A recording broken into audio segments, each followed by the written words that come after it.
First lecture में हमने क्या देखा, हमने history of electrochemical cell study किया, जिसमें हमने देखा था कि जब हमने कॉपर सल्फेट का सोल्यूशन जिंक रोड में डिप किया तो क्या था कि कुछ टाइम के बाद जिंक रोड डिसॉल्व हो गई थी एंड कॉपर प्रेसिपिटेट की फॉर्म में हो गया।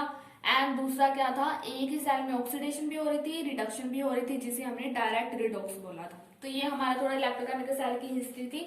अब हम पढ़ते हैं, सबसे पहले मैं बोल रही हूँ जैसे zinc road, copper road, actually में ये इलेक्ट्रोड होते क्या है।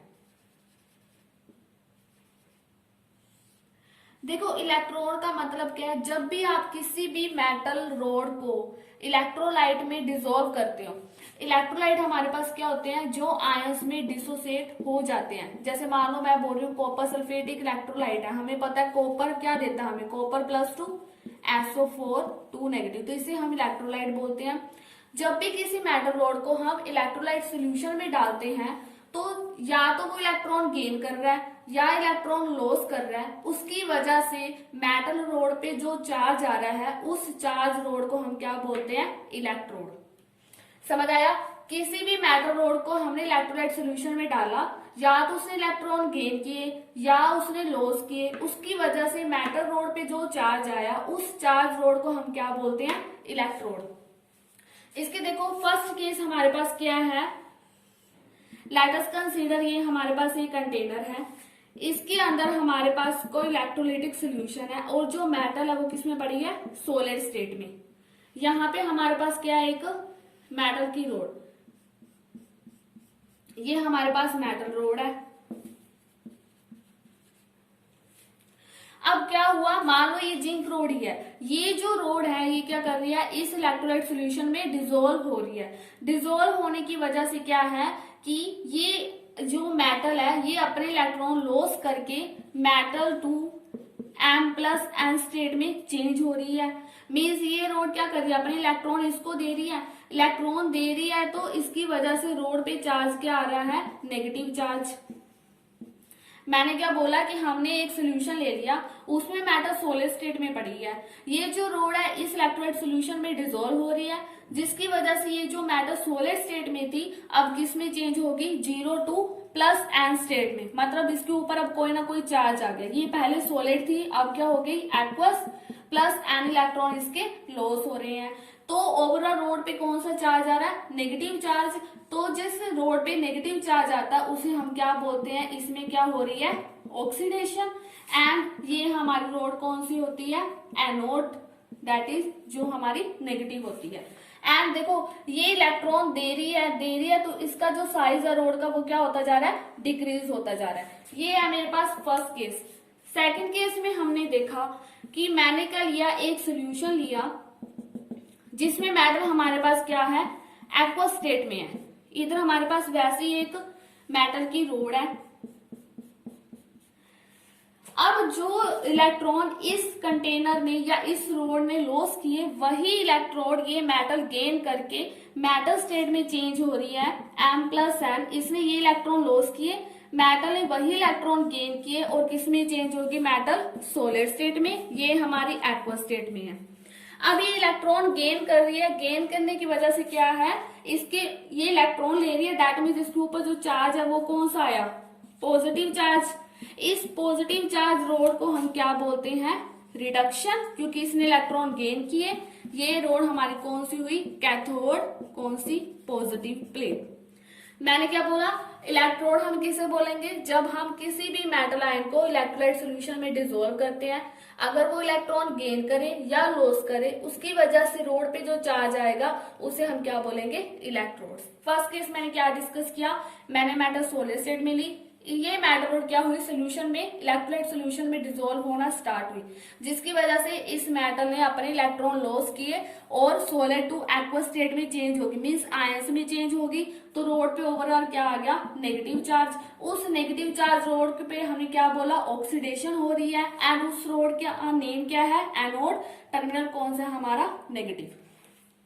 सेकंड केस में मैंने क्या डिस्कस किया कि मेरे पास कोई मेटल है जो एक्वा स्टेट में पड़ी है, इसने जो इलेक्ट्रॉन लॉस किए, मेटल ने वही इलेक्ट्रॉन गेन करके किसमें चलेगी, सॉलिड स्टेट में। मींस ये इलेक्ट्रॉन ले रही है तो इस रोड के ऊपर कौन सा चार्ज बचा, पॉजिटिव चार्ज जिस रोड पे आ रहा है मीन्स इसने इलेक्ट्रॉन गेन किए, तो यहाँ पे क्या हुई, रिडक्शन हुई। तो ये हमारी रोड कौन सी है, कैथोड वाली, इसके ऊपर चार्ज क्या है, पॉजिटिव। अब इसने इलेक्ट्रॉन दिए तो इसका साइज क्या होता जा रहा है, डिक्रीज। इसने इलेक्ट्रॉन लिए तो इसका साइज क्या होता जा रहा है, इंक्रीज। तो ऑब्जर्वेशन हमें क्या मिली,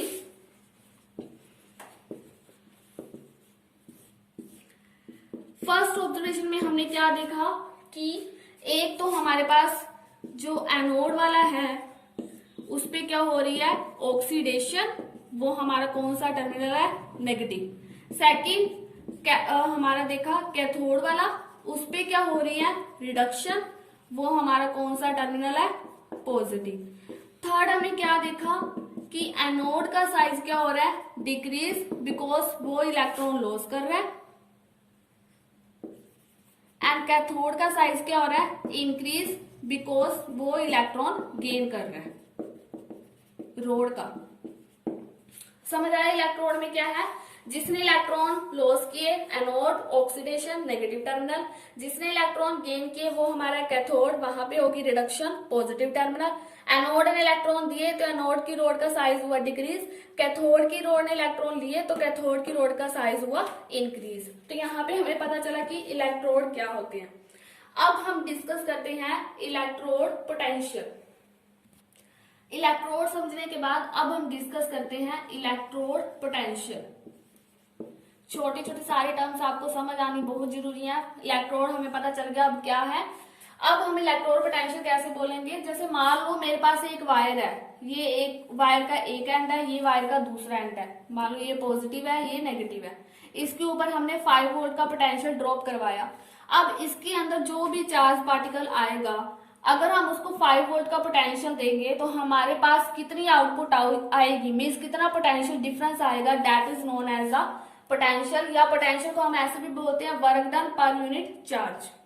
अब बट इलेक्ट्रॉन पोटेंशियल का मतलब क्या है, कितनी आसानी से वो इलेक्ट्रॉन गेन कर सकता है या कितनी आसानी से वो इलेक्ट्रॉन लॉस कर सकता है, उसे हम बोलते हैं इलेक्ट्रोड पोटेंशियल। अगर वो इलेक्ट्रॉन गेन करेगा तो हमें पता है वहां पे क्या होगी, रिडक्शन। अगर वो इलेक्ट्रॉन आसानी से लॉस करेगा तो हमें पता है वहां पे क्या होगी, ऑक्सीडेशन। एंड अगर पोटेंशियल डिवेल्प हो रहा है रिडक्शन की वजह से तो उसे हम बोलेंगे रिडक्शन पोटेंशियल।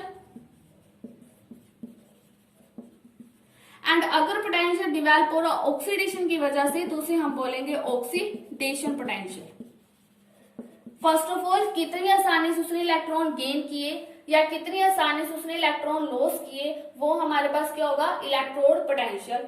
अगर वो इलेक्ट्रॉन गेन करेगा रिडक्शन, एंड जो पोटेंशियल डिवेल्प होगा वो क्या होगा आपके पास, रिडक्शन पोटेंशियल।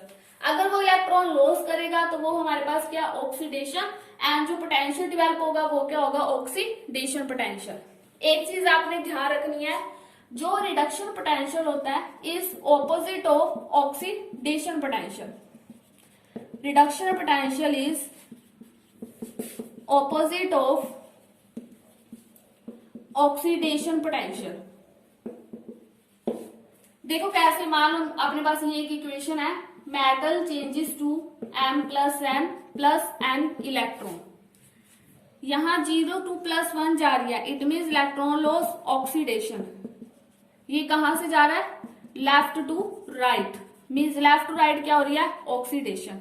अगर हम राइट टू लेफ्ट आए, मीन्स +1 to 0 जाए, तो यहाँ पे क्या हो रही है हमारे पास, रिडक्शन। राइट टू लेफ्ट हमारे पास क्या हो रही है, रिडक्शन।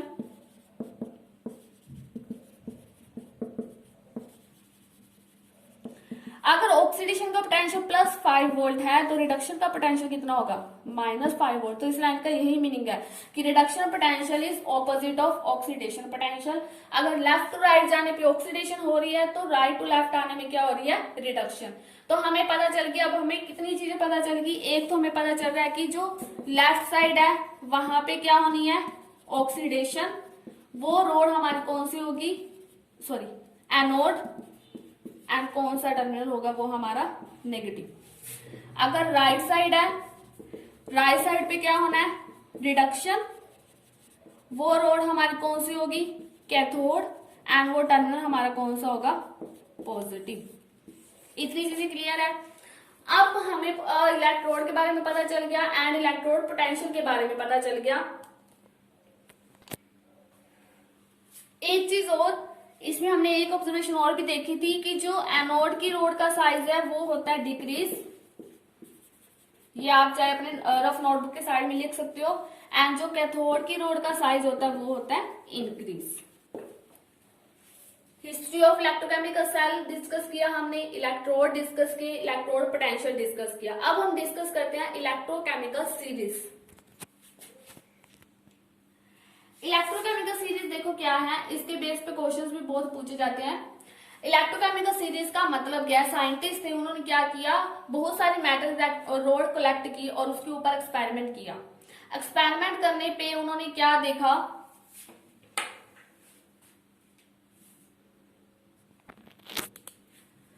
कि कौन जल्दी ऑक्सीडाइज हो सकता है एंड कौन इजीली रिड्यूस हो सकता है, तो उसी को हम एक सीरीज में अरेंज करते हैं जिसे हम बोलते हैं इलेक्ट्रोकेमिकल सीरीज। इलेक्ट्रोकेमिकल सीरीज में जो हमारे पास टॉप मोस्ट होता है, सबसे ऊपर वाला एलिमेंट, वो तो इजिली ऑक्सीडाइज होता है एंड जो सबसे बॉटम वाला होता है वो इजिली रिड्यूस होता है।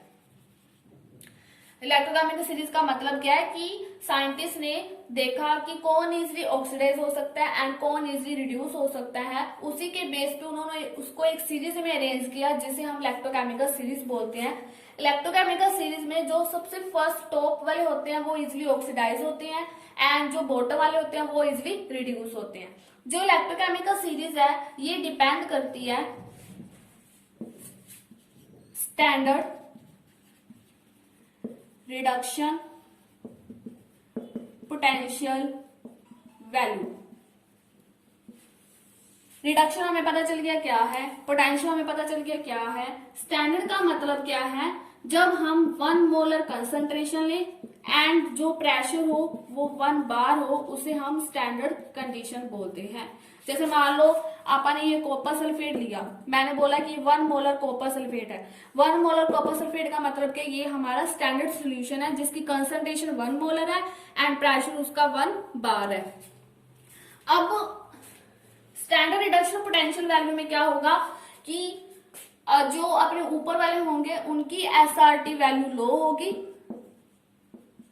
एंड जो सबसे नीचे वाले होंगे उनकी हाई एसआरपी वैल्यू होगी, क्योंकि हम क्या कर रहे हैं रिडक्शन पोटेंशियल वैल्यू पे सीरीज को अरेंज कर रहे हैं। तो जो इजिली ऑक्सीडाइज होते हैं उनकी एसआरपी वैल्यू लो होती है, जो इजिली रिड्यूस होते हैं उनकी एसआरपी वैल्यू हाई होती है। तो